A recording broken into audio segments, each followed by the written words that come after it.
Hi, good evening, everybody. Welcome to the 2015 Highland Park Board of Education Candidates Night. Thanks so much for being here. I'm Ellen Leibowitz. I'm one of the co-chairs of the Middle School High School PTSO. Just a couple of things before we begin. This microphone is going to be over there for audience members who have a question. You can please step up to this microphone right next to Gary. If you prefer not to ask your question via the microphone, there are index cards on the back table. If you want to write it down and give it to me, I'll get them to the moderator.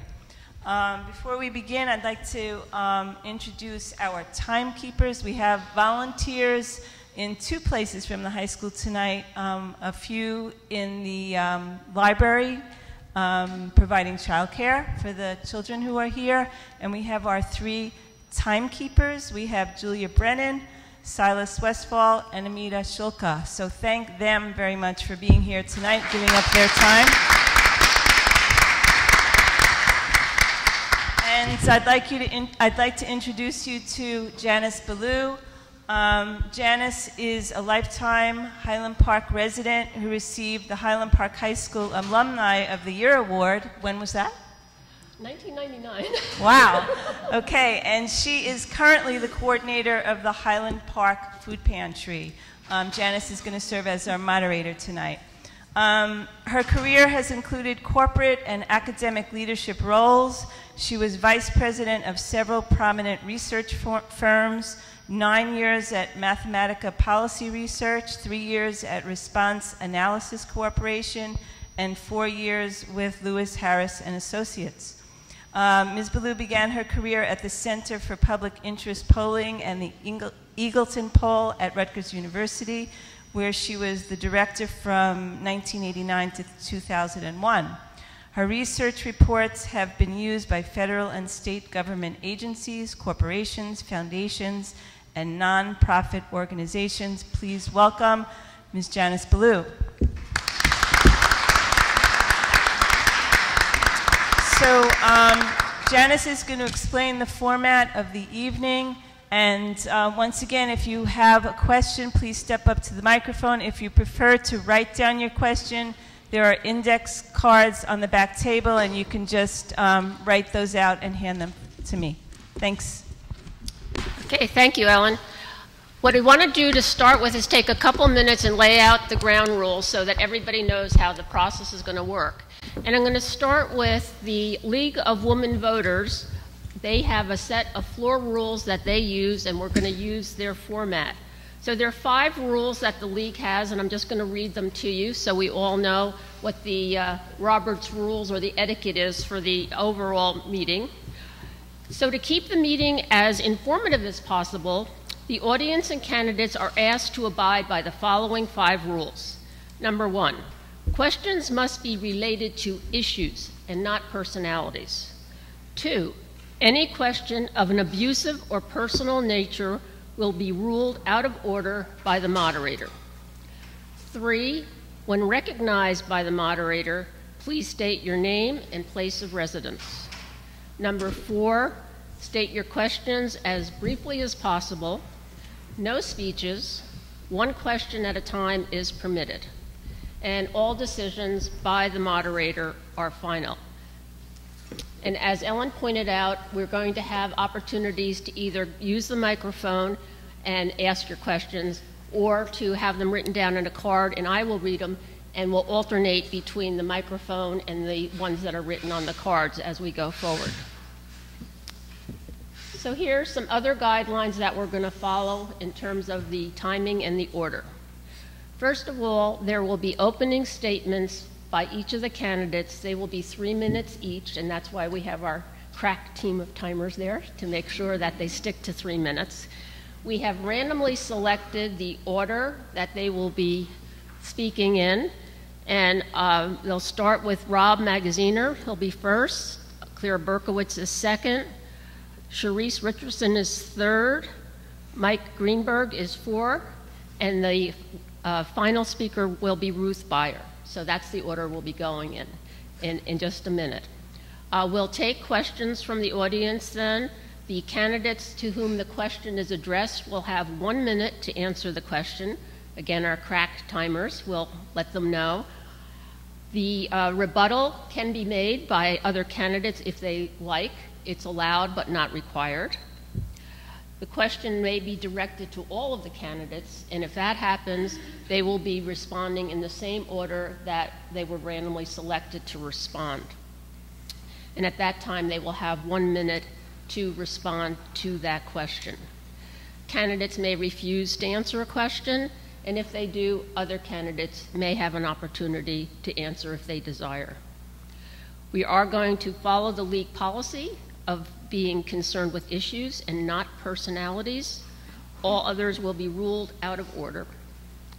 We have the timekeepers in full view of the candidates, and we're going to stick to that very closely.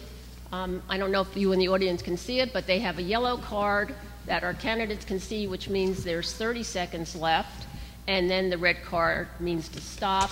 We will allow you to finish a sentence, but we really want you to, in respect for each of your fellow candidates, to follow those guidelines. After we finish the audience questions, roughly around 9, maybe a little after 9, depending on the volume we have from the audience, each of the candidates will have a 2-minute time frame to do their closing, and for that we will have a reverse order from the order that we start with the opening statements. So those are the guidelines. We all know what they are, so we are ready to get started. Okay, Rob, you're first up. Thank you, Janice. I want to say a bunch of thank yous. My name is Rob Magaziner. Thank you to Ellen, to the PTOs, which have a long and proud tradition here for organizing events and supporting valuable school-based programming. They also serve as an important way for people from all segments of our community to come together on behalf of the children. Thank you to the League of Women Voters, to the Honor Society for the babysitting, to Ruth Beyer and Sharice Richardson for being great teammates, to all who have helped us out, who have opened up their homes for a number of events. We've had 10 of them since August, which really have been wonderful. They've been a great opportunity for us all to sit and listen and learn from each other and share views. And of course, to my family, Cheryl is even here tonight. Ball game is notwithstanding. I don't even know what time that game begins. Most of all, thank you for coming out and taking part. We came to Highland Park in 1983, just after we were married. We fell in love with the small town feel, the diversity of the community, the walkable downtown, our parks, but most of all, even before Sarah and Allison were born, we knew we wanted to live in a place where education was a major priority. Highland Park has a tradition of great public schools, and our girls, who are now grown young adults, benefited from super teachers and support all the way through. We need to be sure we are providing that opportunity for all kids going forward.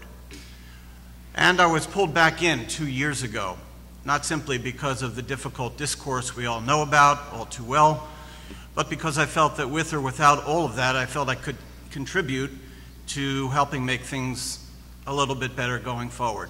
And I learned a lesson. We all need to continue to pay attention, to promote equal opportunity and access, to collaborate and partner within our community, to plan and spend wisely, and make certain that our system of public education that serves all children in our town is protected, and that's why I'm running. Unlike the others here, I am not in the education field. I've spent my career in the media business. Years ago, I was a news reporter, public affairs host, later held positions in sales and management in media syndication with big national firms, and now I have my own small business.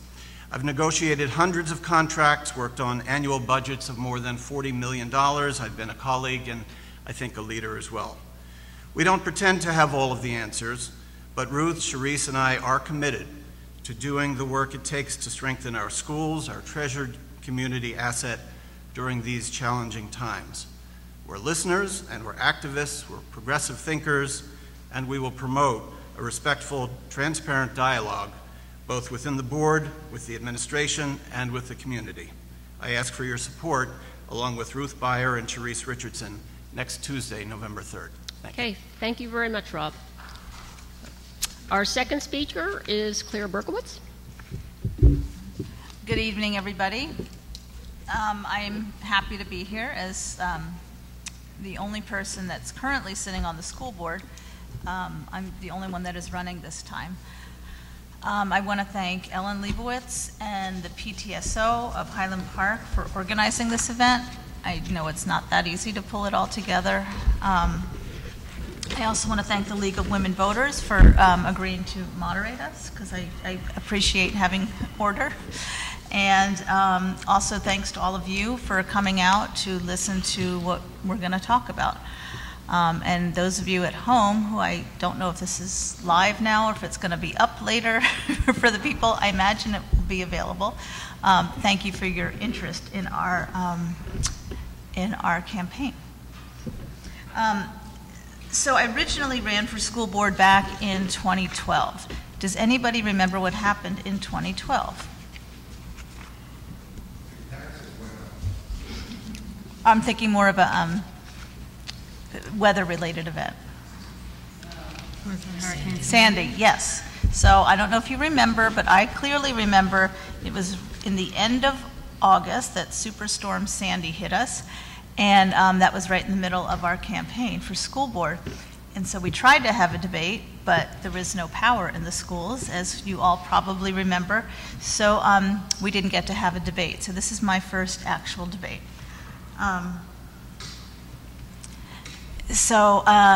When I tell people that I'm running again for school board, they look at me like, are you sure you want to do that? It's such a hard job. And number one, it's not a job. You don't get paid to be on the school board. It's political, but we're not part of political parties. Though we did have some difficult meetings this past year, I'm happy to say we've come through it, and I'm looking forward to seeing what happens in the future. I have been professionally involved in public education since 1990. And I say 1990 because that's when I had moved from San Francisco to Tucson, Arizona. And number one, I taught 4-year-olds at a preschool whose name was Academic Preschool. Oh dear, already. I only have 30 seconds, okay. So I had started taking some classes at the University of Arizona because I decided that I actually wanted to become a teacher. In these classes, I had one with Ken Goodman. I don't know how many of you know him, but he and his wife invented or started this program called Whole Language, which is really, really cool way to help kids learn to read. It doesn't work for all kids, but I could see it was working for the 4-year-olds that I was teaching. And I will continue later. Okay, thank you, Claire. And our third speaker is Therese Richardson.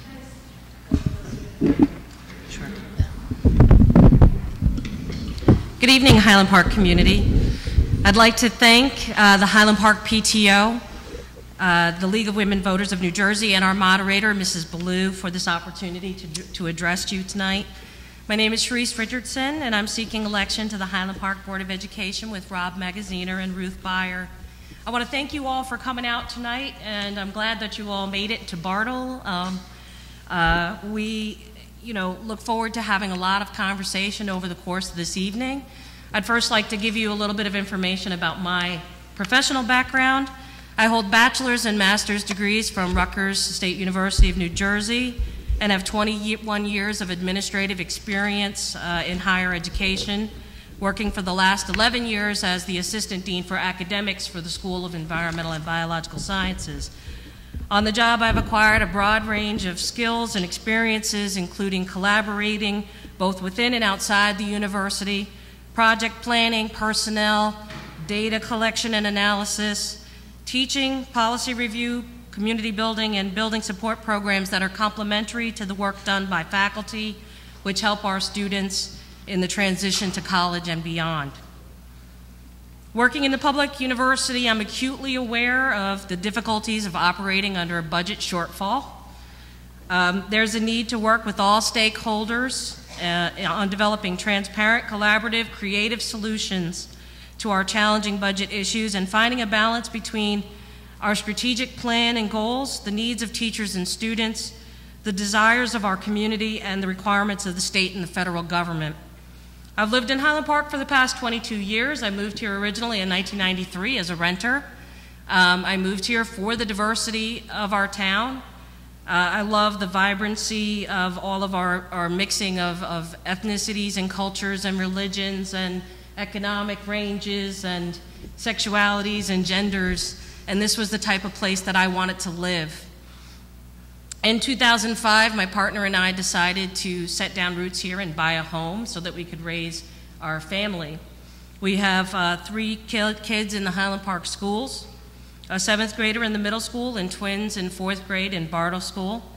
Although we are both full-time employees, we have always made time for volunteering with our schools, being secret readers in the classrooms, coming and participating for orchestra events when my daughter was playing violin. And I look forward this year to attending both band and orchestra, as my twins this year have now joined in the musical fray. It's really wonderfully loud and in my house on some nights.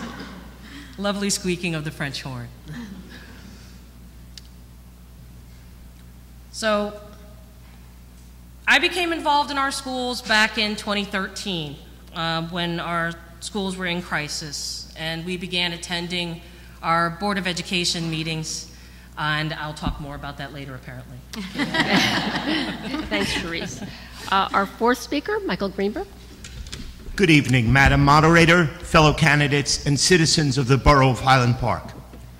I'd like to begin by thanking the Highland Park PTO for sponsoring this evening, our moderator for hosting, and Cherise, Rob, Ruth, and Claire for joining me in this exchange of ideas, as well as everyone here tonight, either in person or at home, both on and offline. My name is Michael Greenberg, and I'm a proud product of the public schools. I grew up in Uniondale, Long Island, a multi-ethnic community, not unlike Highland Park, attending public schools there from kindergarten through 12th grade. I've been a teacher for the New York City Public Schools since 1997 and currently teach elementary science to students in both general and special education classes. My passion for education and desire to help my community are but 2 of the reasons I've decided to run for a seat on the Highland Park Board of Education. Ladies and gentlemen, there are 3 major areas that are my focal points as a candidate for a seat on the Board of Education. First, both the yearly budget and decisions made by previously elected boards of education have been astonishingly non-transparent. The lack of transparency has been the root cause of the frustration of many members of the Highland Park community. Where exactly is our tax money going? Is it going into direct teaching and learning or other projects? Wouldn't everyone here tonight agree that the entire budget, line by line, be available both on and offline for any community member who wishes to view it prior to the budget hearing? The few PowerPoint slides that presented to us this year were quite frankly lacking, intolerable, and unacceptable.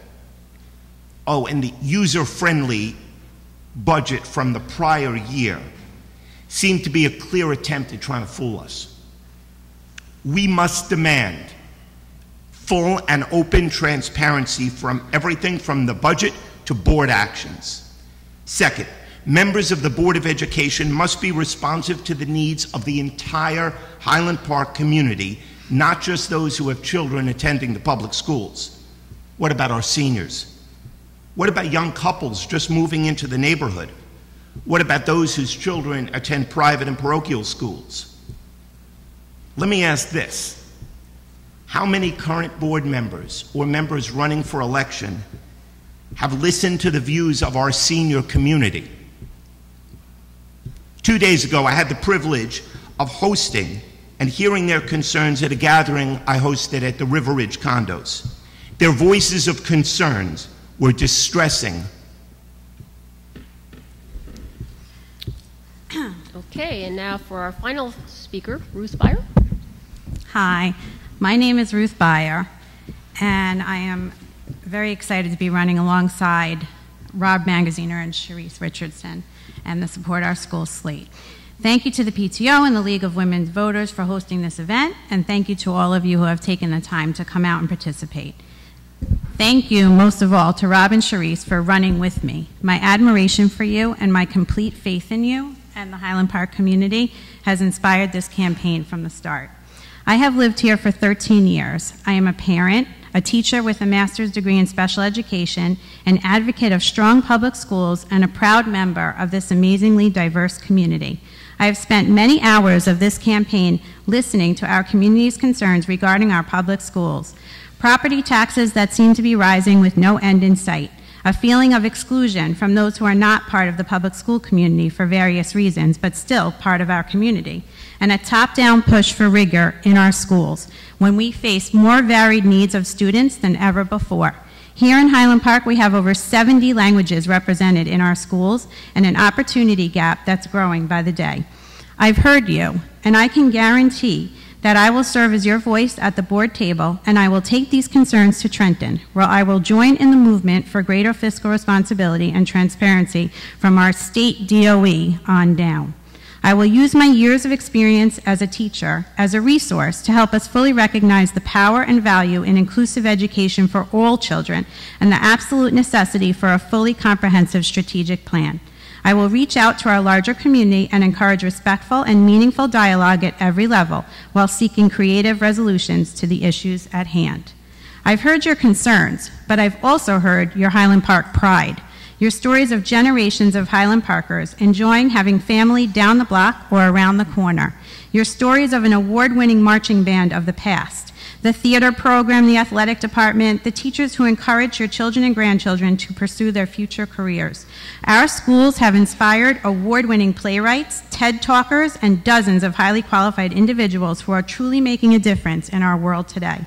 To make sure that we preserve this tradition of excellence in Highland Park, we need a Board of Education with a clear vision for our future. I believe that I can speak for most parents when I say that we want the kinds of classroom climates that encourage our children to leave their comfort zone, take risks, and most importantly, learn how to reassess and move on when faced with a challenge. And we cannot do that successfully without a very strong and participatory community and school partnership. That's why I'm running for the Board of Education. I want the opportunity to be in on this new era of community commitment and engagement. Our diverse nature makes us special, and continuing cooperation can make us exceptional. Just as strong schools make strong communities, the reverse sentiment is just as relevant. Strong communities make strong schools. Thank you. Ooh, perfect. I win the award for the time. Well, I want to follow the theme here of cooperation and thank all of our candidates for cooperating and keeping right on time. I really appreciate it. It was really nice not to have to interrupt any of you. Thank you. Okay, we're ready for some questions from the audience. We have a microphone. We'd like you to use the microphone so that everybody can hear your questions. And when you get to the microphone, please tell us your name and where you live. Good evening, everybody. My name is Shlomo Benheim, and I live 2 houses from here, right on Grove Avenue. Just, excuse me, can everybody hear okay? Pull it up. Yeah, let's see if we can get that adjusted for you so that everyone can hear. Okay, thank you. My name is Shlomo Benheim, and I live 2 houses right from here. The past 5 years, I lost 8 of my neighbors, elderly neighbors, due to Board of Education taxes. The law allowed 2%. Somehow, the Board of Education, with their, so to speak, transparency, managed to build the taxes a lot more higher. There are 3 people here, I believe 2 of them already, and they'd like to be reelected. And all 2 of you, and forgot your name. My name? No, one to your left. The gentleman there? Mike Greenberg. Mike Greenberg. A lot of people talk about transparency. The people they served up till today, and the one to your right hand, I'm sorry, I don't remember your name. Can I interrupt for a second? Two things. First of all, is the question addressed to all 5 candidates or any particular candidate? And also, could you get to the key question that you want to ask? I understand you want to give us a little background, but we really, to be fair to everyone, we want to make sure you ask a the way they present the way they present themselves, there are 3 here, I assume. Everybody was thinking the other. There are 3 of them together. And my assumption, there was 2 ladies here, and again, the last person to the right. Again, excuse me my for question interrupting. Is the question to the whole group or to certain people that you want to to address? 3 people. To the 3 people that are running together? Correct. Okay, so the question is to the 3 candidates that are running together. Thank you. The 3 people that I asked for transparency, where were you the past 2 years? I attended a couple of those meetings, and the budget that we saw was ridiculous. Everything was hitting. We couldn't even understand anything. Okay, so just to clarify, the question is, you're asking about the last few years. None of these 3 candidates were on the board for the last 3 years, or were on the board? My assumptions, 2 of them were. No, we only have 1 person. Claire is the Who is only it? person. Can Claire you raise your hand, Berkowitz please? is Can the you only raise your hand? person Thank you. who was. So just to So clarify. I'll stay incorrect. Thank you. Yep. Mm-hmm. I like the word transparency when it's implemented, but when they repeat, they want to come to ask for our hand for a vote, and when they were there was no transparency. It kind of bothers me. But my question to everybody here tonight is, I started with $1,200 real estate tax in my house. Now it's $11,300. Yep.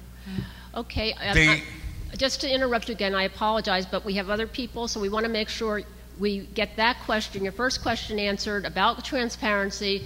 My understanding, and clarify if I'm incorrect, is the question is first directed to Claire as an incumbent, and then you also would like the other candidates to respond. Is that Correct. Okay. Correct. So Claire, do you want to go first and respond to the question of the transparency issue over the last couple of years while you were on the board?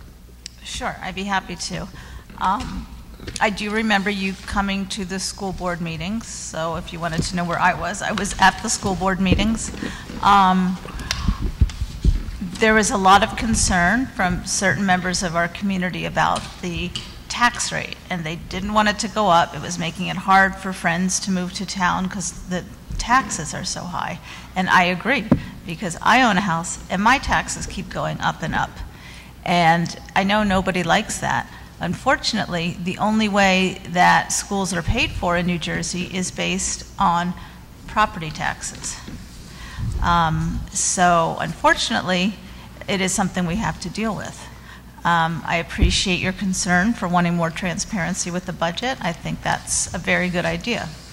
And I'll make sure to bring it up with other board members and the superintendent. Okay, and remember, now that we have multiple responses, you each have a minute to respond, so we'll let the other candidates also respond to the issue of transparency with the way the board operates. So again, the order is going to be the order that we were randomly selected, so Rob, you would go first. I think that everybody believes in transparency, and I think I can speak for everybody up here that we believe in that.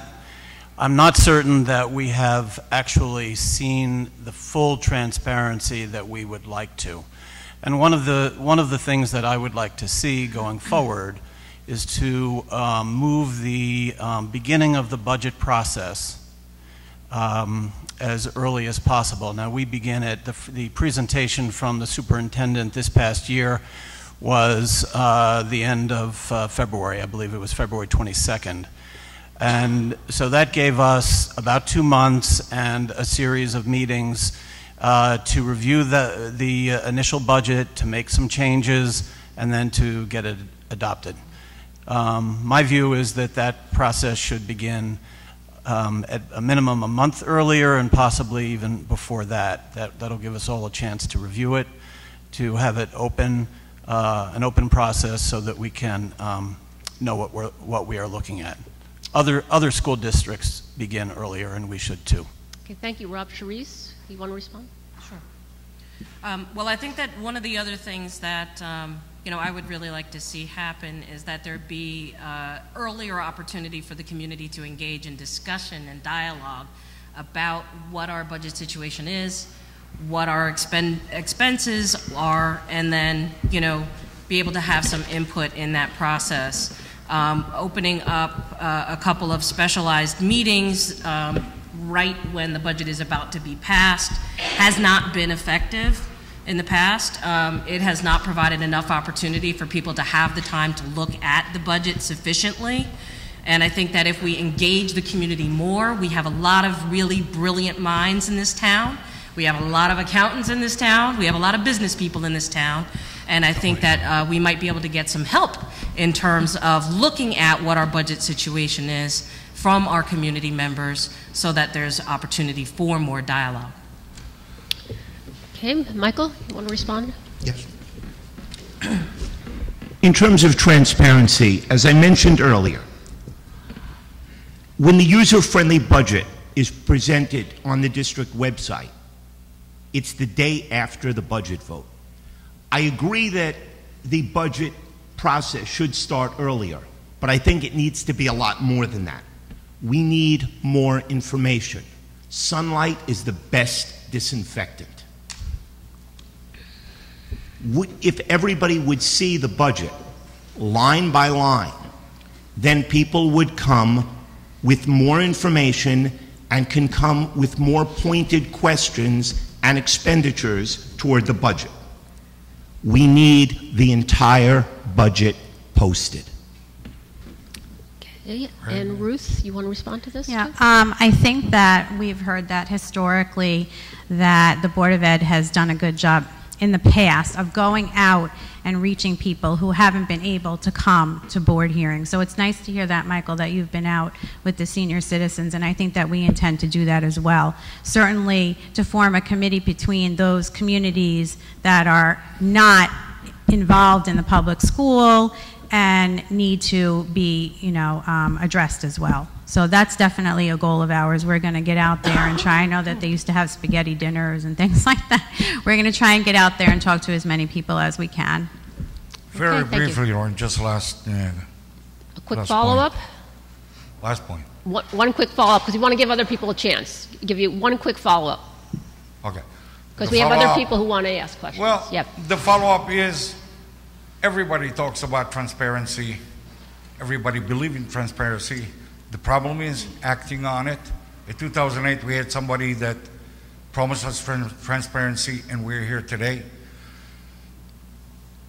The rate of the taxes that was from when I came to this town till today, my salary did not go even nearly 50% of the rate of the Board of Education did. You guys have to understand, somebody has to understand, money is gotta come from somebody. And we don't have a drum without a bottom. Okay, thank you very much. We really appreciate it. There's another questioner. And we would at this time take a question on a card. Do we have any on a card? No? Okay, fine, we'll just use it. Thank you very much. Thank you for starting the conversation. Appreciate that. Go ahead. Your name, please, and your First, did I lower the location. microphone enough? Because I know I'm very short. Yeah. Okay, you can hear me? Yeah. Randy Sumner, 215 Amherst Street. And I do have 3 kids in the school system. My question comes as a parent, but my perspective is much less of as I'm not an educator, although I did grow up in a family of educators and have many relatives that are educators. But I'm a business person, and I know that from my perspective as a business person that, if I want to improve my business, the first thing I do is I look at my strengths, right? And I look at how do I move the things that are A- to A+, how do I move the things that are, B+ to an A, because if I can spend 80% of my time on the 20% that's really good and make it great, I'm going to have a bigger return overall. Rising tide lifts all boats, so to speak. So I'd like to hear from each of the candidates on what they think, and please don't use huge, vague terms, but something specific that you think is very, very strong in our district, that's very good in our district, that you think with a little focus and effort could become great. What are the strengths that we can move from those B pluses to those A's? Okay, thank you very much. So all of the panel has an opportunity. Again, we go in the order of the random order, and you have a minute each. So Rob, you get to start the conversation. Well, really, I think from kindergarten through 12th grade, the great strength of our school district is our teachers and our staff. And I think we need to offer them whatever in the way of professional development that we can, so that they can be even better than what they are today. I feel also that we as a board must provide the support to the administration so that the administration can put the teachers in a position where they can succeed most. So those are the two things. Okay. Claire, you're next. Okay. I agree with you, Rob. I think we have some excellent teachers here in Highland Park. Really excellent. And from the teachers that I've spoken with, I know how much the teachers actually care about our kids, which is not true in all school districts. I've worked in Tucson, Arizona, Worcester, Massachusetts, and New Brunswick, New Jersey. And I promise you, it is not that way in every district. I also think that because we're small, we have a lot of opportunities to do things. We can't offer as many electives for kids in the high school, but what we can offer, we can do really well. So that's what I think are some strengths in our district currently. Okay. Sharice? Pretty much when you're looking at the district, you have to look at what's the greatest contact. Greatest contact is teachers in Paris. Every teacher in para that works in this district touches a student every single day. If we're going to be able to make improvements in our school and be able to increase the performance of every child, then we have got to provide the types of supports to our teachers that are going to make a difference in their ability to serve in the classroom. That includes being willing to go to Trenton as a board, to go and fight for the rest of our funding that's been cut and that is sitting down there on somebody's desk or has been handed out to somebody else. We also have to provide for professional development for our teachers. They've been asking for professional development. I am so glad to see that it is happening again this year, that there's been improvements in that area. But I think that's where you're going to get the biggest bang for your buck, is by investing in the teachers and the paras. Okay. Michael Greenberg? One of our greatest strengths in Highland Park has been our special education program, our special education teachers. As a business person, you probably know you need to make investments into the future to make a good business stronger. We spend an inordinate amount of money sending children with certain special needs out of district. One of the possibilities is an investment in those children for both social and emotional needs. What would be an investment in creating a program or programs that would take some of those most vulnerable children and creating a program to keep them right here in Highland Park, in the Highland Park Public Schools, and not send them out of district? And finally, Bruce? I'm glad that you talked about that because I think one of our greatest assets is our community and our parents and their involvement in the schools. And being the parent of a child with special needs, I have spent many years struggling to work with the schools and collaborate and cooperate on things, and reasonably work through to meet everybody's needs as best as we could. And I think that most parents in this district want the same. And I think that there's community resources that we haven't even tapped into. Parents want to come in the schools. We have so much talent walking around and canvassing, so much talent in this town, and they're not really being welcomed into the schools right now, and I think that really needs to change. Okay, thank you. Thank you. Okay, the next questioner, please. Again, Ellen, any cards? I'm sorry, there's a line in the back. I should have pointed that out. People are lining up in the back. Thank you. Okay. And remember your name and where you live, and also if it's directed to a particular candidate, please mention who that is. Thank you. Okay, good evening, everyone. I'm Melanie McDermott. My question is, and comment is particularly directed to Mr. Greenberg, but I'd be very interested in what any of the other board members have to say. So I'll first share my perspective, and then I have two follow-up questions, and I'd like to know your reaction to that. And this has to do with the serving the interests of the entire community, including those who don't have parents in the school. And my take on this is that the board is elected to serve the interests of all the students in the district. In my opinion, the board should listen to members of the community, and the community has the right to vote them up or down, but the interests being served are the interests of the students.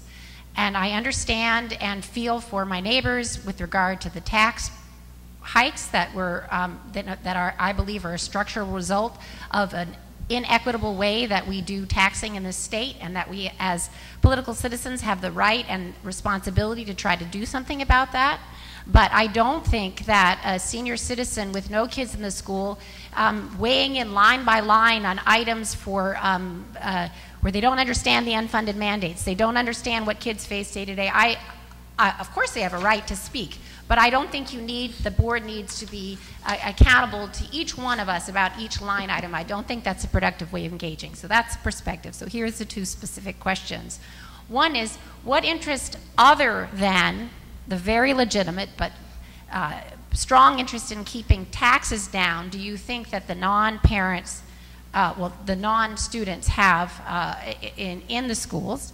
And second and specific question is, given that the last year's hike was this banked non-cap that was made as possible by the fact that we had not sought the full 2% or whatever it is that we're allotted every year, do you foresee not advocating for the full 2% allowable tax hike going forward in order to fund our schools, whose fixed costs are going up considerably more than 2% per year? Okay, so the question was first directed to Michael, so I'll let you respond first, and then the rest of the candidates can respond if they'd like. Thank you for your question. I definitely understand your concerns. In response to the first part about the people who don't send their children to the public schools, we have 1,000 families that live within Highland Park that send their children to private schools, Rutgers Prep, Princeton Day School, parochial schools, home schools. We must address a policy that will allow children that live within the Highland Park boundaries, the district boundaries, and do not attend the public schools to participate in any and all district programs, music, art, sports. This way they have a stake in our public schools as well. These families are taxpayers also, and they deserve to benefit. The second part, the 2% cap was established as a state law. For good or for better or worse, it was a state law. We need to do our utmost to stay within that cap. Okay, but my question, thank you. My question was, would you seek to go under that cap? Because that's what we had been doing for, would you be comfortable seeking the 2% cap? Not less, not more. You can respond. It's a follow-up. Yeah. Sure. We should try to go as under it as possible without affecting teaching and learning. If it's for special interest projects or projects that could wait another couple of years, then they could wait. But if it's directed to teaching and learning, obviously it's a needed expense. Okay. Rob, would you like to respond to this question also? Well, teaching and learning, I think, goes without saying. We are all in favor of that, and with all due respect.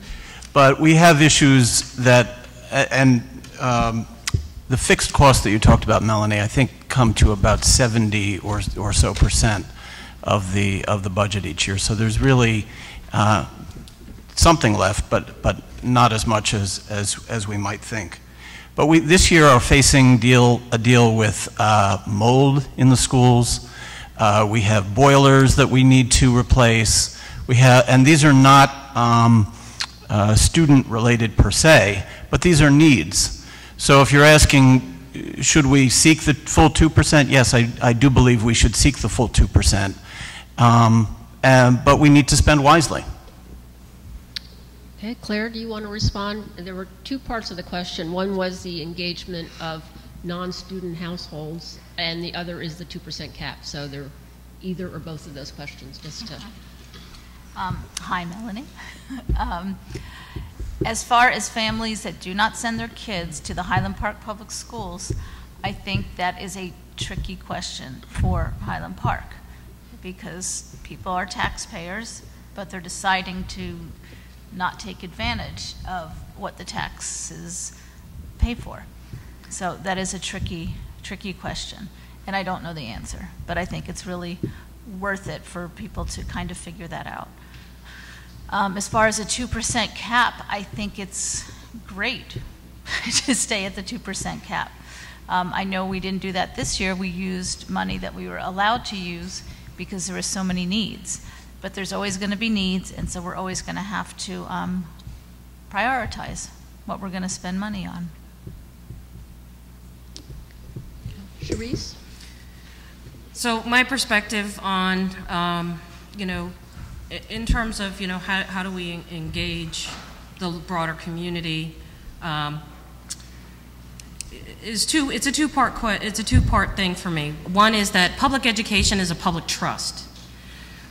We pay taxes for kids, we pay taxes that serve a whole set of different purposes, which is for the betterment of our community.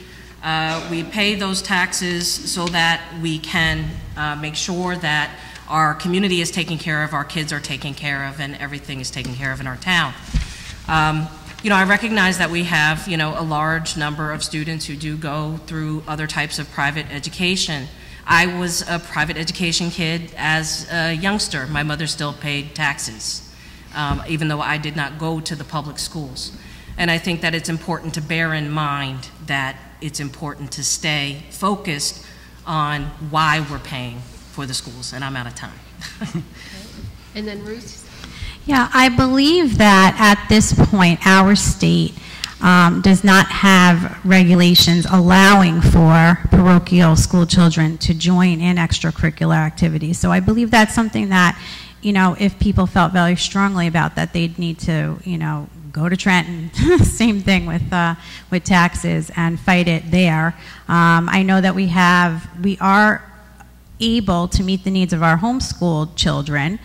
I think that it's left up to the school board of the local district as to what they want to do. So I'm not sure exactly what we've done in the past for homeschool kids, but I am pretty sure that private school children, as of right now, cannot join in our public school activities at all unless that was changed at the state level. Okay, thank you. And the next questioner, please. And remember your name, where you live, and if the question is directed to a specific person or if it's to the group would be very helpful. Thank you. My name is Kfir Fisher. I live on 52 Highland Avenue, Highland Park. My question directed to Claire, and other people can answer as well to their degree what they're going to do in the future if elected. Claire, I've seen you in the other Board of Education meetings in the past couple of years. It seems that any vote that is put on the table, you say yes. I never saw you, and frankly not a lot of other ones, abstain or say no to a vote that comes to the table, even if you specifically don't know what the vote is about. I'm relating specifically to my area of expertise, which is technology. So you voted yes after we had a discussion that you guys don't know what you're voting about.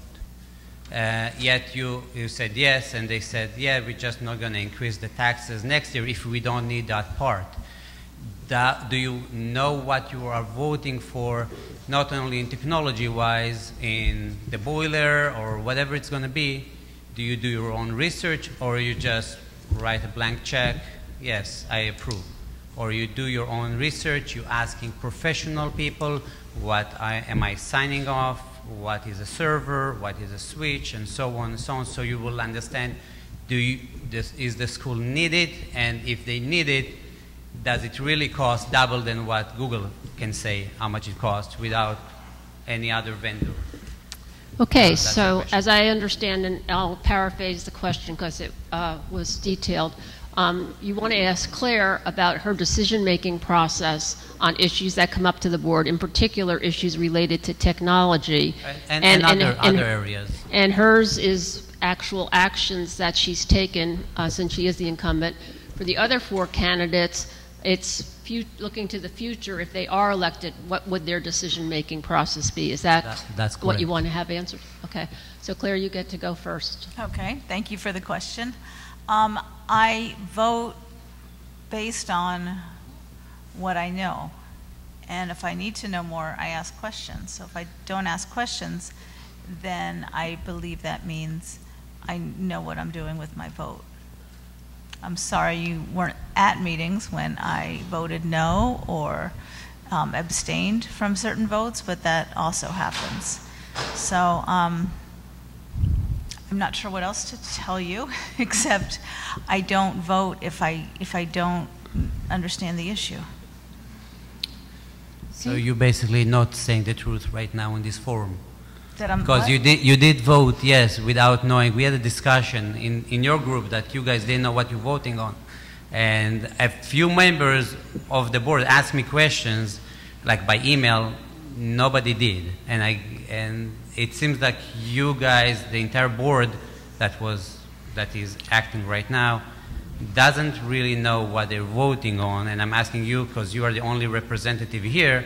Right. Why are you voting yes on something that you don't understand anything about? Well, I think that Claire gave you what her response would be. So you seem to have different impressions of that process, but that's we have received her answer. So now we're going to ask the other candidates if they have a decision, what process that they would go through with this issue of the knowledge of answering some questions, particularly with technology that may demand more expertise. So, Rob, you want to? Well, thank you very much for the question. I think one of the things, just going back a couple of years, that comes to mind with this past board, the board 2 years ago and this past year, we really did not ask the tough questions of the superintendent. We adopted a budget that included the purchase of Chromebooks when we didn't really know what the overall technology plan was going to be. And so the bottom line is we need to do the research. We need to, whatever the area is, we need to do the research. We need to do the work. We need to know the answers before we vote. And I'm not going to speak specifically about any vote, any particular vote, but I think one of the shortcomings of the past board was that we didn't see the pushback and the questioning that we needed to see. Thank you. Charisse, do you want to comment on this? Sure. I mean, basically, I would approach it the same way that I approach anything on my job. I work as an assistant dean for first-year students. I run first-year programs. If I don't know something, I'm going to reach out to my colleagues, and I'm going to find out what the answers are. I will do research on my own. I am perfectly fine with a broad range of areas of research. And like I said, I'm not going to try to answer something I don't know an answer to. I agree with Claire on that. You don't try to go someplace that you don't have expertise in terms of answering, but you do reach out to colleagues and you make that effort, to make sure that you're understanding something fully before you're going to make a vote on it. I just need to you want to follow up to Charisse? Yeah, to Charisse. So if you don't know and you don't have enough information, will you vote yes, abstain, or no on a vote that you're not sure what the answer will be? I'm going to do all that research before I even get to the table. That's not going to happen at the table that I'm going to make a decision. Okay. It's going to be reviewed beforehand. There are meetings that happen, committee meetings that will happen before the board meets to make decisions. and that research is going to be done in advance. Okay, thank you. Michael, you want to respond to the... Yes, thank you for your question. I think when a board has the choice of voting yes, no, or abstain, two questions need to be asked. Is it good for the children? Is it fiscally responsible?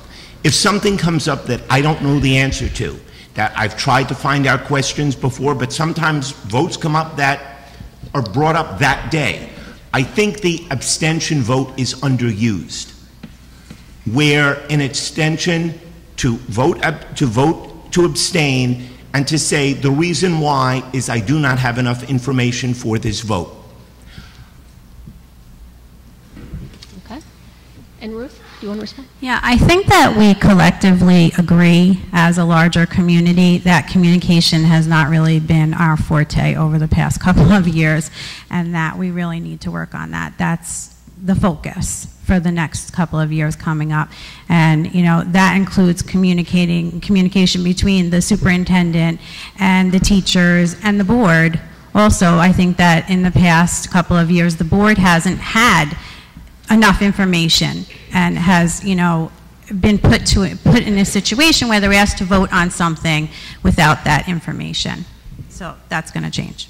Thank you. Okay, thank you for your questions.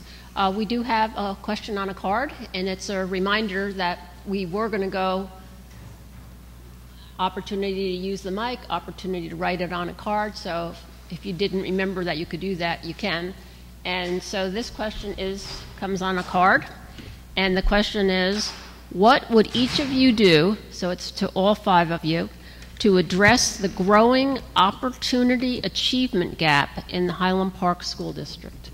And again, the order is the order that we randomly selected earlier, so Rob, you get to go first. Really, one of the great strengths that we have, one of the great opportunities that we have in our town is that we're such a small school district. Every teacher should know every kid, and every teacher should be working with each kid to develop the each kid, you know, in whatever way is most beneficial. So really, it is hands-on. It is doing the work, doing the research in the classroom, paying attention, and it's not an overuse of standardized testing. As opposed to that, it's developing the relationship with each and every kid, and I think we can do that. Okay. Claire, you want to respond? That's a very good question. It's one of the issues that bothers me the most in Highland Park, and it upsets me because we shouldn't be a town that acts like all the other towns where kids that don't have the same privilege as other kids get a less good education. And that is not fair to those kids. It is not fair to their families. My own 2 sons are examples. My older son, Benjamin, who I see some of his friends' parents here and some of his teachers, he was school was easy for him. So he is now a sophomore in college. He graduated in 2014, and he says college is not that hard. He says he feels well prepared, and I want his teachers to know that. My second son, Eli, is a junior. He is also really smart, but he doesn't really like school, so he doesn't get such good grades. He does well when the assignment is hands-on and interesting, much better than if it's a worksheet. Okay. Charisse? There are a number of things that can be done to affect an opportunity gap. I mean, the opportunity gap is not unique to Highland Park. It is a nationwide problem. It exists everywhere, and it is, you know, basically part of the fabric of our nation. What we have to do to address the opportunity gap is be able to address inequality. Now, we're not going to solve poverty, so you have to go about it in a different kind of way. First thing is, as Rob said, is obviously to make sure that you're building relationships with every child and having the opportunity for positive experiences in the classroom. We can also look at how our school discipline policies are done, and we can adjust and go more towards a restorative justice type process which focuses on positive behavior, positive outcomes, positive community building, instead of having it be a punitive environment in which children begin to feel like the bad kids, the ones that are outside of the norm, and they can get there for all sorts of reasons. Okay, Michael? Yes. As a teacher in New York City for the last almost 20 years, I'm well aware of the opportunity gap and the achievement gap. We need to level the playing field, and there are a number of ways we can do it. One, there are plenty of grants available to hire personnel and to bring in specialized programs. Second, we need to utilize paraprofessionals strategically. Third, what we've done in my school is we have something called action research, where this is a no cost. You gather the children's teachers from previous years to the current year to figure out what works for the child. That, and you provide additional help, additional programming, find out what the child's interests are to motivate them, because I think motivation is a lot, it should be taken into account a lot more. And we could motivate the children by catering to their interests. Okay, and finally, Ruth? Thanks. Yeah, this is a passion of mine, being someone who has devoted her life to inclusion and that feeling of inclusivity for everyone. I feel that it needs to come from within. I think we need a paradigm shift here, and we have focused on, you know, how we can bring from the outside and fix it, and how we can use our data better, and we know what data-driven program can we bring next? And that's not the way to do it. I think that, you know, poverty is it. Poverty is the root of the issue. And we need to deal with that from within. Our schools need to become communities, and we need to work on that. That's where our real focus has to be, and our teachers really need help doing that. Okay, so that was a card. Now we go to a microphone. And again, your name, location, and who the question is directed to, if it's to an individual. Judy Petrobona. I live on South 4th, and this question's for all the candidates. During the past year, we've witnessed some chaos in the Educational Services Department. So I'd like to ask you to speak about your vision in regards to serving the needs of the special needs population. Okay, Rob, you start. Well, I know that with our educational services area in the Highland Park schools, this has been an area where there has been a tremendous amount of upheaval, to say the least. So in the last, I think 3 years, we've had, 3 or 4 different leaders.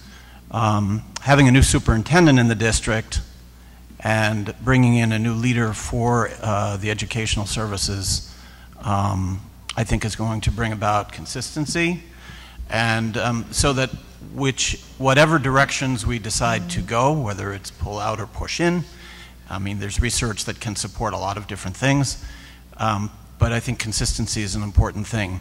And also collaboration, and that would be collaboration with the parents and with the families to make sure that each child is getting what he or she needs. Hopefully within our school district's buildings. Claire? That's a very good question, so thank you for asking. I don't know if everybody in the general public understands that special education is bound by laws. So it's not like school districts get to make up what they want to do for their students. There's laws that govern what a special education student needs to have in the schools, and it's not optional. Like, school districts have to meet the needs of the students, and it's a big issue here in Highland Park, and it's a shame that we've had to have so many different directors of special ed services. So I think it's really important that we stay on top of it, that we're watching what's happening, that we're questioning what's happening, making sure that all students are getting what they need. Every special ed student has an IEP, which stands for Individualized Education Plan, and that gets rewritten every year, and it's where you put in all the accommodations that the student will need. Cherise? We definitely need more stability. We have none. My son receives services. We've had 5, 6, something like that, different folks work with him over the past several years. I think that starting out getting stabilized with having someone who stays in the position for any amount of time is a good starting point. But we also need to make sure that the program is being built in a way where you have vertical, communication between the year before teacher, the next year's teacher, and the child study team, so that there's no gap. Each year, I shouldn't have to go and teach my teacher about what my son's IEP includes and what that means for him. Because, the opportunities aren't always there for a full understanding of every student's different type of learning need. And we also have to recognize that special services also covers our bilingual students. Our students who are also gifted and talented fall into that area. Okay. Michael? Yes. As a current special education teacher myself, as I had mentioned, I teach special education science. It's been a disaster in terms of special education administration. Our teachers have been phenomenal. Our special education administration has been less so. The biggest problem has been the lack of communication. I spoke several months ago, I believe it was in May, when they wanted to change the collaborative team teaching classrooms. And I had mentioned that as a collaborative team teacher, that would be a disaster. These children in those classrooms, of which I have 3 separate collaborative team teaching classrooms, they thrive in that environment. So we need to take what works. Our superintendent this year has spoken about building level teams where everybody will be on the same page and we don't have the problem of the right hand not knowing what the left hand is doing and the parents completely out of the loop. And Ruth? Yeah, I think we need to, moving forward, we need to clearly define what our district's philosophy regarding special education is going to be moving forward. This has been an issue for us. I think that our directors of special services, and there have been many that I have worked with over the past 8 years, have all had different philosophies, and you have a teaching staff that basically stays the same. So from one director to another, they're not knowing exactly where they're supposed to go. And I think people need to remember also that special education is service. It's not a place. And I think that's also, missing from our understanding here in Highland Park. And we have a lot of work to do in that regard. Okay, now we go to the cards for a question. And this is directed to everyone, although there are 3 specific examples. And I think what we'll do is we'll let those who have the specific examples respond first, and then those who aren't specifically included would then have an opportunity. So the question is a general question. How would you handle personal conflicts of interest? And then there are some specific examples. Rob, it's mentioned that your wife is a Highland Park school employee, so how would you handle that? Claire, I guess Michael also, I apologize, there's 4 of you, that both Claire and Michael, you are teachers union members, and Ruth, you have sued the district on special ed issues. So there are 4 of you that this questionnaire feels has some personal interests that might come up as a board member, and the question is, how would you handle it? So Rob, I'll let you go first. Yeah, I think it's pretty easy for me. I don't think I would be able to, by law, would not be able to participate in those discussions that would be related to teacher contracts or union business. It's something that I could not be involved in. Okay, Claire, as a teachers union member, how would that influence you if there was a conflict? So in New Jersey, I am not a member of the teachers union. I am a member of the New Brunswick Leadership Association. So if anything came up that would regard administrators or anything that I shouldn't vote on or listen to, then I would just leave the room, which is what we've done with some members of the board who have spouses that are in the teachers union. So that's pretty well taken care of. Michael? Yeah. As a member of the New York City Teachers Union, the only conflict I can see is coming up during contract negotiations with the faculty. And in that case, I would just not serve on the negotiations committee. There are plenty other committees on the Board of Education that I could serve on that would that would match with my expertise, such as the curriculum committee. Okay. And Ruth? Right, I'm not exactly sure where that information came from. I never sued the district. We worked really hard together and went through mediation over the summer, and I'm happy to report that the results were fabulous and that my son is now getting the program that he needs, and I'm working very closely with the child study team, so that's where we're at. I'll get to clarify that. I don't know, Sharice, you weren't mentioned specifically. Is there anything you want to comment on? No? I'd have no problem stepping aside if there were some reason for me to do so that was in line with the board policies. Okay, we're back to the mic.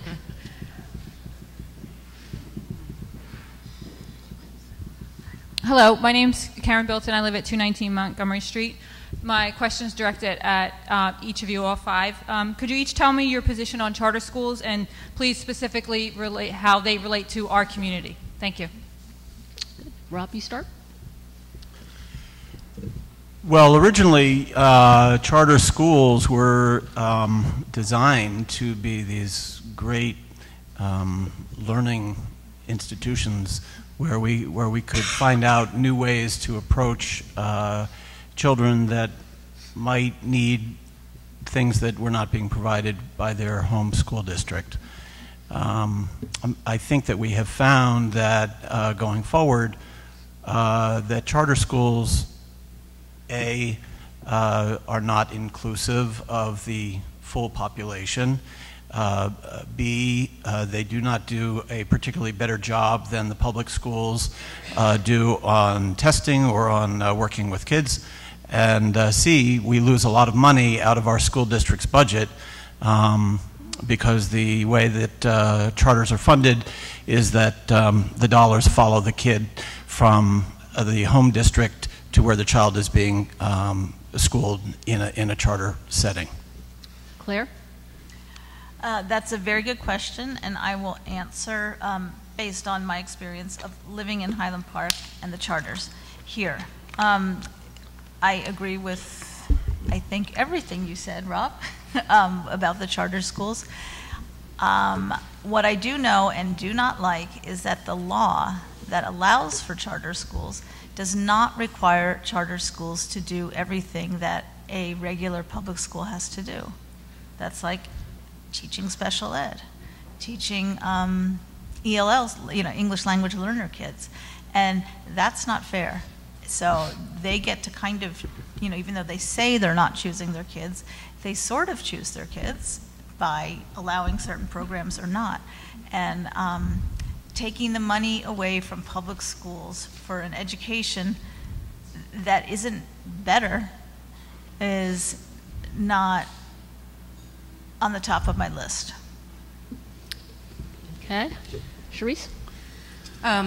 I would reiterate what Rob already said, but I would also add that the thing that really bothers me about the way that charters are set up here in New Jersey is that they draw money directly off of the public school budget, that instead of Trenton funding them directly out of separate budget money, it pulls money out of our district.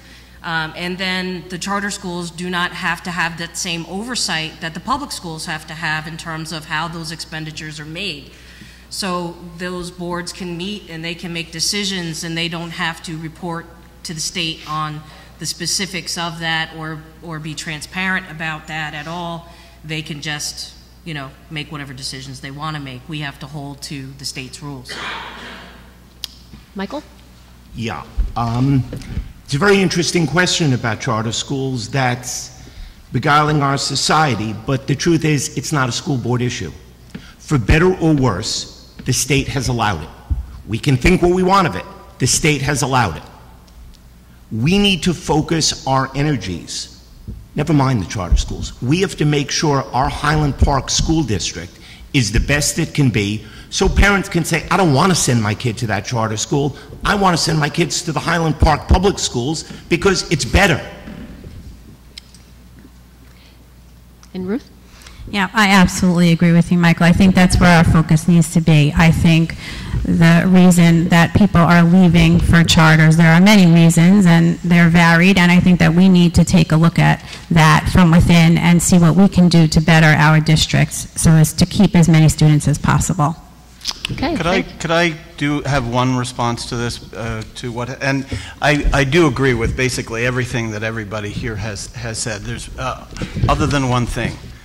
It is a school board issue. It has been a school board issue, and it is because we have properly an activist school board which has been pushing back and trying to get some of the money back from Trenton that basically, or back into our budget that should have come back to us. So really, it is an issue. It's something that we, it's kind of near and dear to us because in the sense of our, in our district, we have, I think, 26 kids who are going to charters, whether it's in Greater Brunswick or Hatikva. And so that has meant a lot of money that is not in our district. So I do agree we need to offer great things and attract the children to stay in the district, but we also need to recover that money.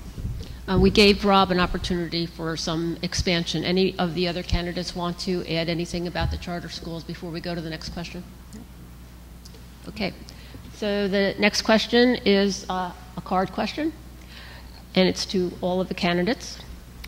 We have a history of a great deal of turnover of teachers and administration in the Highland Park School District. Why do you think that is?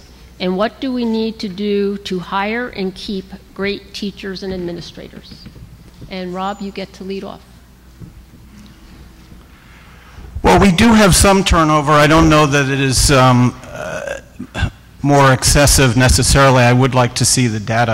I'm not really certain. I know in the last couple or few years there has been a lot of turnover, and that has really hurt us. And part of the reason for that was there was a climate that had unfortunately been part of what was going on here that was a negative climate. I hope that changes, and I think that with new leadership it really can. So between the leadership at the top with our new superintendent, Dr. Taylor, and also providing great professional development, hopefully we can retain teachers. I don't think we are going to ever be the highest paying school district in the state. Claire? I agree. We will probably not be the highest paying school district in the state, though our teachers, they do okay comparatively. The 3 years that I've been on the school board, since 2013, I have now served with 4 different superintendents, which is difficult in lots of ways because every superintendent is different. So I'm really sorry that it didn't work out with Mr. Capone. I really thought it was going to. However, I'm cautiously optimistic about Dr. Taylor. He's a member of our town. He has kids in the schools. So I'm really optimistic. As far as teachers that are leaving, I think we need to do exit interviews, which we do not do. As a matter of course, I think we could learn a lot about why teachers are leaving. Sharice? I think there's a number of things that could lead to high turnover. I do not know what the exact numbers are. I have seen a lot of the same faces in the classrooms for the 8 years that we've been in the schools, and consistently for the past 8 years, many of the same faces in the schools. Part of it, we have had a lot of retirements over the past couple of years. That adds to it. I think we do pay a little less than some other districts, and so our younger teachers who are earlier in their careers may be looking for advancement. That's reasonable. We have to expect that. But I do think that climate also plays a role. both in terms of the type of climate coming from the state, in terms of the mandates for testing, the mandates for assessments and for teacher evaluations, and it's making people very unhappy. We need to let teachers teach. Michael? Yes, I think I could speak from experience for this one. When I had taught in District 19 in Brooklyn, New York, the East New York, Brownsville area, we had 8 principals in 9 years. And a turnover of teachers where I didn't know who was going to be in the next day. So I think the biggest thing is not salary. I think the biggest thing is stability and morale.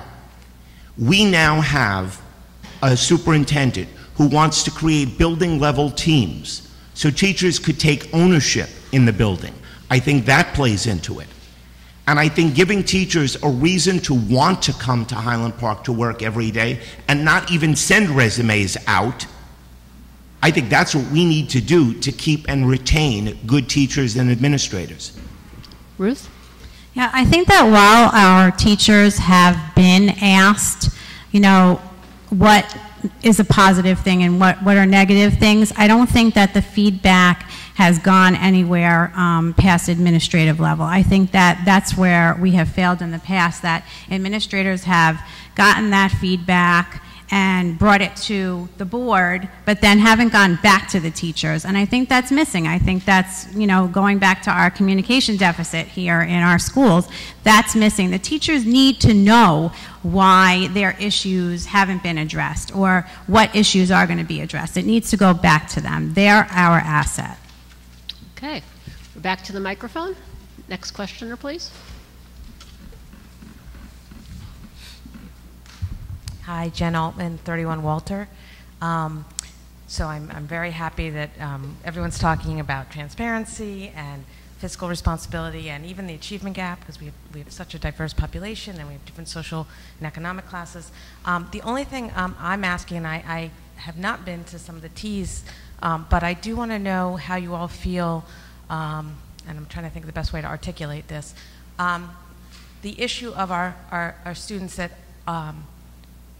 that are not being challenged, that are at the higher end, that feel I know there's been discussions about fear of tracking, but what are your thoughts or observations or vision for challenging and our most, you know, our students that are at the top of the achievement but are feeling bored or not feeling challenged, or, you know, I want to make sure that we also provide the stellar education that the reputation has been to those in that category as well. And I know from personal experience, my son, the last couple of years, he's loving middle school, but he had felt very unchallenged recently for a couple of years, and the differentiated learning was not working very well.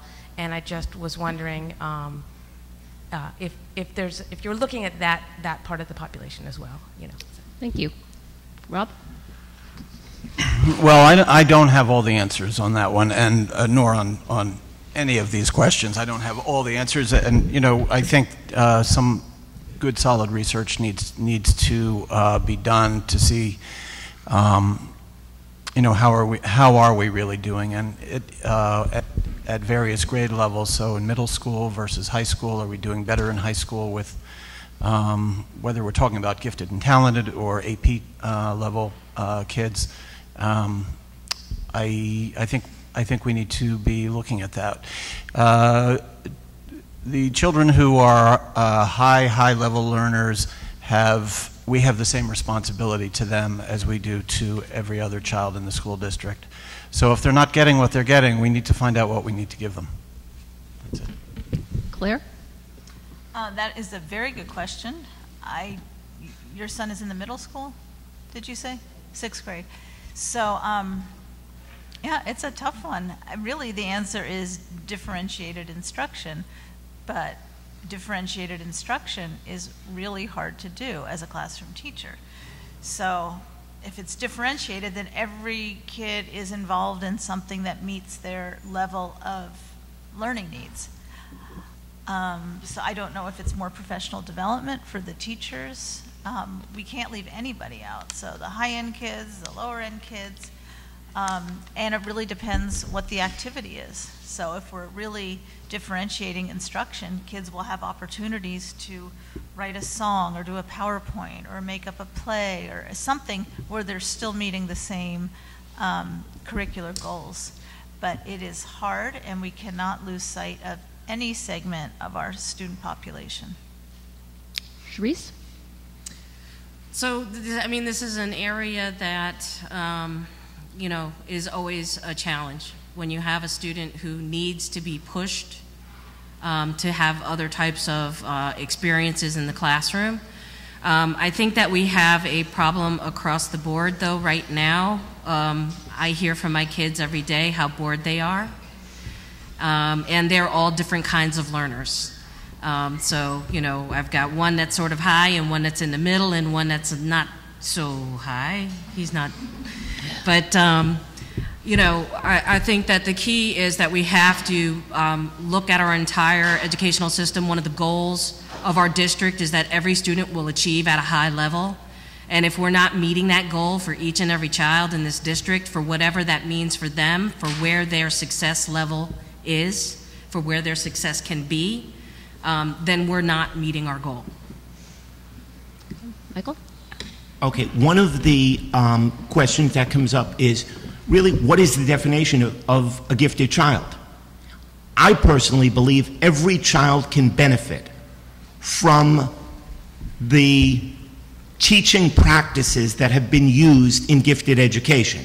For example, in all children deserve some enrichment activity. You can have gifted education by interest level, and then you can have the traditional testing of gifted children. You can have children engaged in independent study of things of their interest. So to use the best practices of gifted education, I'm going to quote the New York City Schools Chancellor, Carmen Farina, who said, "Good teaching is good teaching." Ruth? Yeah, so I think that this is an issue across the board for all schools right now. I think that we have struggled with stability in administration for a long time, and that particularly affects us. But generally speaking, all public schools are going through this right now. There's so many things being thrown from, you know, way up high on the federal level back down to the schools that it's hard to keep the focus where it needs to be. And that's been a problem. And I think that as a board, we need to make sure that our superintendent feels that he can take risks and move away from the over-reliance on testing and data-driven stuff that's taken over education for the most part, and that he can then focus on professional development and allow our teachers to feel that they can do what they need to do instead of spending hours and hours and hours on test preparation. Okay, we're back to the cards for a question. This is for everyone. Do you think non-public school parents, seniors, private schools, etc., are welcome to attend Board of Education meetings and give input on the budget? Rob, you start. The question is, do I think that they are? Yes. Are they welcome? Are they welcome? Yeah. They are welcome. It would be great to, really great, to see more people at the Board of Ed meetings, whether we're talking about budgets or any programming, curriculum. I think whether you are a parent of a child within the schools or a member of the community, one of the things that we have been talking about on our listening tour really is collaboration, and collaboration with the community. We have so much talent here, so that may be the seniors, and we do welcome them, and we'll welcome them into the schools, but also into our meetings, and look forward to tremendous participation from throughout the community. Claire? Excuse me. That is a very good question. I would say absolutely all members of the community are invited and welcomed to the school board meetings. At the last budget season, we had a lot of people speaking about how much they didn't want their taxes to go up. And a lot of the people that were speaking did not have kids in our schools. They had them in private schools. But I listened to those people and I thought, well, how do we make this a more workable solution? So thinking about that, one of their complaints was, well, we don't even know what their schools are like. And so I've been in conversation with the people over at RPRY to try to find out what's going on in the schools and what do they think we should do and all that kind of stuff. And we're trying to find a time when I don't have work and they are in school. So we had one opportunity, but it did not work out. Sharice? So absolutely. We have public schools. They are a public trust, as I said before. And as a public trust, we do public meetings. Every single person who is a member of this community is welcome at the Board of Education meetings. And whether you rent in this town or you are a homeowner in this town, you are paying taxes. If you are a renter, you are paying through your rent, because when the taxes go up, your landlord will take the opportunity to increase your rent.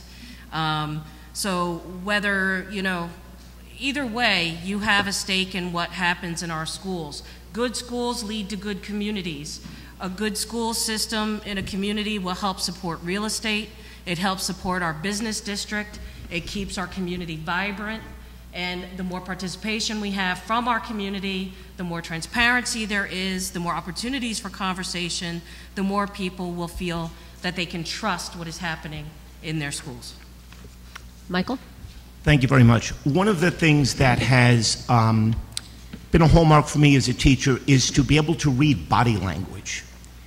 And if you look back even at the videos of old board meetings, when non-public school parents have spoken, the body language of Board of Education members speaks 1,000 words.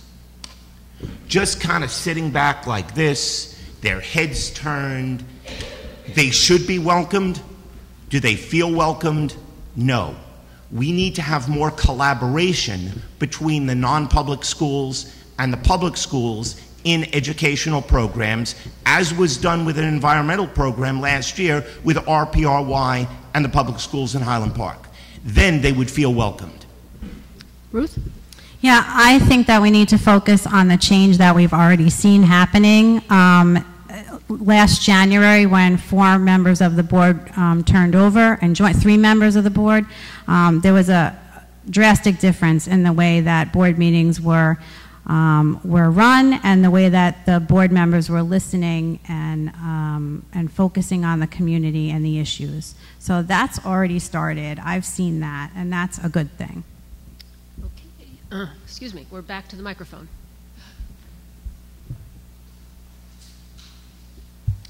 Muffin Lord, 250 grant. One son graduated 4 years ago. And the other one is in 11th grade. When Ben was in, I don't know, 2nd or 3rd grade, Mary Lou Simon was the superintendent, and she called together a committee of parents to work on communication in the schools. And I was remembering that as you folks were all talking, because the thread that kept coming through, in some ways almost no matter what you were talking about, was the idea of communication. And I can't resist throwing in a baseball analogy, which is that you've got 2 outfielders in the outfield and the ball is coming and one of them says, "I got it." And if they don't, you have a real problem. So I'm really interested both in asking each of you to talk a little bit both about, by the way, the communication has greatly improved since that one committee.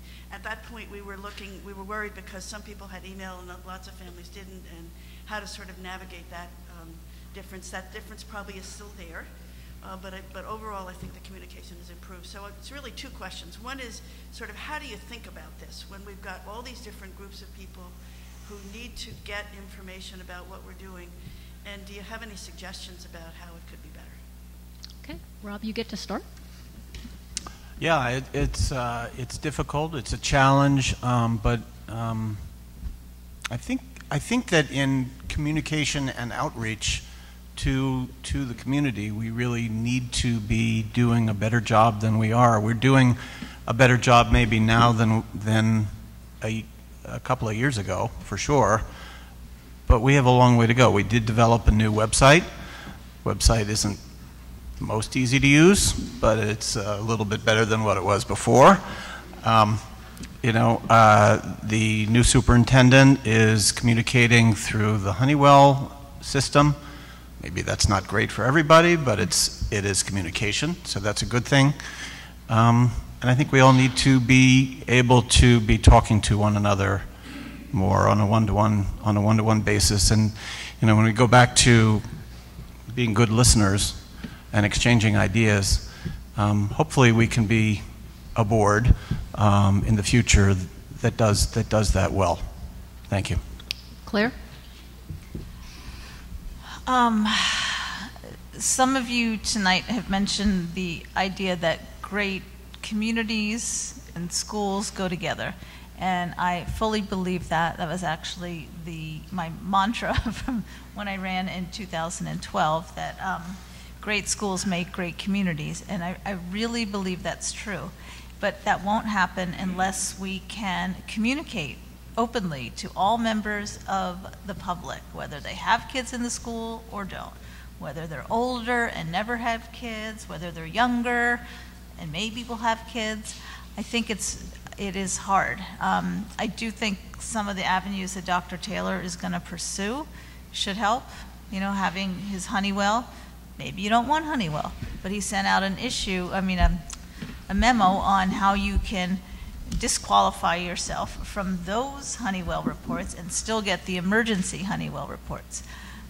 He's a big Twitter user, and what's that other one that I don't use? Instagram. I think he likes all of those. Okay, Charisse? I think one of the key things that has to happen in terms of board communication specifically is that we have to reestablish formal liaison relationships with the various constituents within the community. So if we have a liaison with the town council, then a board member goes to the town council meetings, comes back and can talk about what's happening there. Someone can go to the Human Relations Commission meeting as a liaison, come back from there, meet with the group of teachers, come back and talk about that. So, but the idea is to be information collectors as well as then communicators. And it has to be two pieces. I think we're on a good road now with getting started, but we still have many challenges. We do still have folks in the district who don't have access to Wi-Fi at home, who don't have access to smartphones where they can get that information easily. And our move to all electronic formats is problematic for some families, and we need to address that. Michael? Thank you. One of the things that I noticed when Dr. Taylor made his welcoming remarks is he spoke about the creation of teams. We need a superintendent who would answer the top questions, a business administrator who would answer those related questions, and a director of special services who would be the go-to person for the parents of children with special needs and be directed by the superintendent. Your job is to respond to parents' questions. We also need to be able to communicate with those, again, who don't have social media. What about putting up a sign in the public library? Having a day where the superintendent or the director of special services can meet the parents in a room in the public library or in the public school. Face-to-face communication is the only way it needs to work. Ruth? Yeah, one of our challenges here in Highland Park is the, very diverse nature of our community, and I think that's always a challenge when it comes to having parents involved in the school, and that's, a very important component when you're talking about education.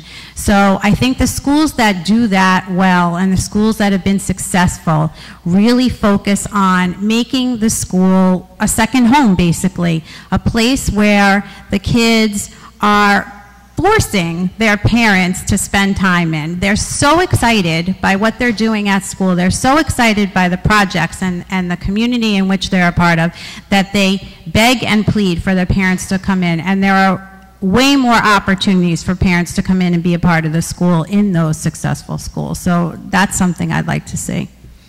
Sadly, we've come to the end of our questioning. We need to leave 2 minutes for each of our candidates to have their closing speech, so we don't have time for other questions, even though we have some. So apologies to those who put some questions on cards and to the gentleman who's waiting to ask a question. Just before they give their 2-minute each closing comments, I want to congratulate everyone. This has been a wonderful experience, and I really can't thank everyone enough for the interesting and useful questions, the civility of the candidates in keeping to time. It's just been a very positive experience, so you'll all be congratulated, and we wouldn't have happened without our timekeepers keeping everybody right on track, so thank you to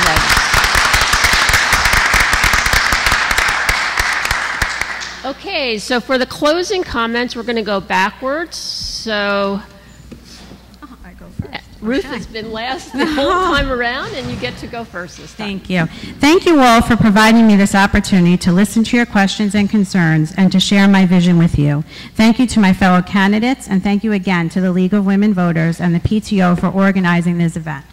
As a member of the Board of Education, I hope to help guide our schools toward what's really important in the 21st century. Not testing, not the latest educational fad, but creating an educational environment in which children are prepared to be fully engaged citizens of their community with an understanding and an empathy for others that guides their decision-making on a daily basis, because that's how we do things in Highland Park. Please get out to vote and make it 1, 3, and 4. Michael? Thank you very much. One of my responsibilities as a board member is to come in with specific ideas, thoughts, and suggestions. I've come up with relating to the senior community. I've come up with relating to children with special needs, as well as addressing the charter school issue, which people here tonight have agreed with me. I've also mentioned that there's 3 areas we need to focus on. The transparency issue. We also need to be fiscally prudent while still asking the question, is it good for our children? And we also need to be responsive to the needs of the Highland Park community. We haven't talked anything about community service here tonight. One of the things that I had thought of, and I had spoken to Chief Littman of the fire department is about that, is to create a junior firefighters program, which would be an additional motivator for our children. I've spoken with people in the fire department, firefighters, they're on board with it. Things like that. What better way to involve the youth in our community than with this program? We need to focus on our children while still asking the question, is it good for our children? Is it fiscally responsible? I do ask you that when you go out to vote, you think, who has the ideas and who has the thoughts about the ideas? Thank you. Charisse, you brought your fan club with you there. I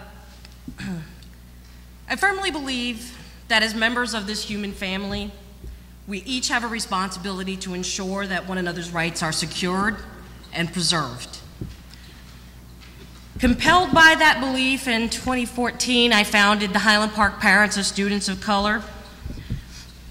And the idea was to promote an atmosphere of academic achievement, mutual respect, acceptance, and empowerment while building a greater sense of community for our students of color within the full spectrum of the life and activities of the Highland Park schools. I'm running for the board with Rob and Ruth because we share a belief. And we share a belief in the inclusive education, we share a belief in building partnerships, and we share a belief in increasing communication and transparency, although we come from very different backgrounds and have very different perspectives on the world and have had different life experiences. I'm a passionate supporter of education as a means to improving life prospects for every child. I've witnessed it in my own life, having grown up in East Orange, and not necessarily having had some of the opportunities that other folks had. I've witnessed it with my students at school and how life can be changed through education. I believe that our public schools are still the only democratic process with the full potential to transform the lives of our youngest citizens by helping them to acquire the confidence and skills they need to become successful, engaged adults. Ensuring that our public schools provide equal access to opportunity for each and every child, regardless of their racial, economic, or family educational background, is critical to our democracy. Let's work together to support the great potential in our vibrant and diverse student body. Our challenges are manageable, they are solvable, if we recognize and utilize all of our assets, improve our communication, build strong district goals that are measurable, policies that are well-defined and equitable, and manage our funding in alignment with that mission. Okay, thank you.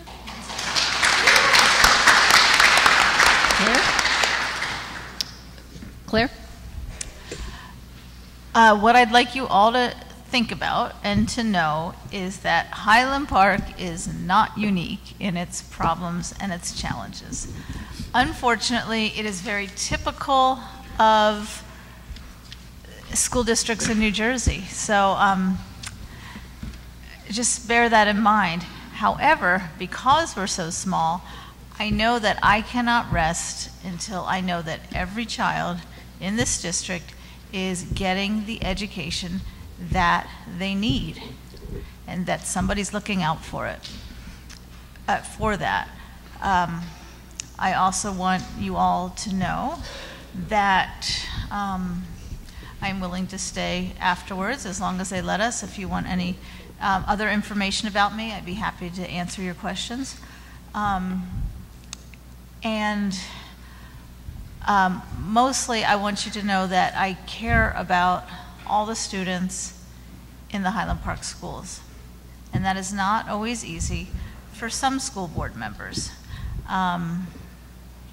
People get very committed to what their child needs and what's important to their kid, and that doesn't make for a good school board member, in my opinion. So I am number 5 on the ballot. Has anyone received their, I don't even know what you call them, your printouts of the ballot, what it's going to look like? Number 5, if you could hold up your hand, with all 5 fingers showing, you will understand what I'm going to say. You can't do it with 1 or 2 or 3 or 4 fingers, but with all 5 fingers, you can say hello. So I am number 5 on the ballot. Please vote for me, and I will stay on the board. Thank you. Okay. And Rob? Again, I want to thank you all for being out here. Being a member of the school board is a tremendous responsibility. It's a public trust. And yes, it is about what's best for the kids. We all want what's best for the kids, but it's much more. It's determining a course for their future and for the future of our town by challenging one another, board members, administrators, teachers, staff, parents, and kids to step up and be the best we can be. We look forward to working with and leaning on our new superintendent for the experience and expertise he is bringing to us, but at the same time, we'll be watching on your behalf. We'll seek to learn from the successful best practices from elsewhere and apply them here where they can and where they make sense. We'll work toward greater collaboration with our community around us, all segments of it, and improving relations with the borough. We'll work to ensure equal access to opportunity, to resist efforts to undermine our public schools, to be transparent in our workings so that we retain or earn back your trust, to spend wisely and investigate how we can make our dollars go further through smart planning and outreach in Trenton, so we receive our dollars back into our budget where they belong. And we must have those dollars to support every child's needs, as a public school should. Yes, in the core subjects, but far, far beyond that, so that children are challenged and motivated to love learning, and ultimately to succeed. So we're passionate and we're hard workers, and we all, I think all of us, all 5 of us, want us to be great, and we can be. But please, next Tuesday, support our schools, number 1, 3, and 4, Ruth Beyer, Sharice Richardson, and Rob Magaziner next Tuesday, and thank you very, very much. Okay. Again, my thanks to everyone, and I guess the key message is vote. Make sure you vote and make sure others do. I just wanted to, before everybody leaves, I just want to do a couple of thank yous. Thank you very much to Gary Leslie for videotaping. Thank you. Thank you, our 3 guys in the back from facilities for setting up. Thank you very much. Thanks again to the timekeepers. Really appreciate you giving up a school night to do this. Thanks everybody for your great questions and listening. And lastly, whether you get elected or not, or re-elected or not, thank you so much for your willingness to do this very, very important volunteer work. Thank you. Good night, everybody. Oh my gosh. And Janice, I'm so sorry. Thank you, Janice. So sorry. Janice Ballou, our wonderful moderator. Thank you.